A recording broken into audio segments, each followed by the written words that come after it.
Kabir İmanovun məşq yoldaşı idmanda ölməyib, zalda oturdu və əməkdar artist Kabir İmanovun qəfil vəfatı ilə bağlı şok açıqlama gəlib. Jurnalist Elvin Elxan mərhum aktyorla eyni idman zalında olduğunu və ölüm anına şəxsən şahidlik etdiyini bildirib. O, sosial şəbəkədə yazıb. Zala daxil oldu, bir neçə dəqiqə sonra oturdu və yıxıldı. Məşq etməyə belə başlamamışdı.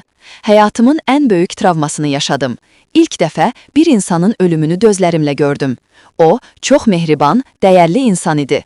Bu açıqlama Cabir İmanovun məşq zamanı vəfat etməsi barədə ilkin xəbərləri təksib edir.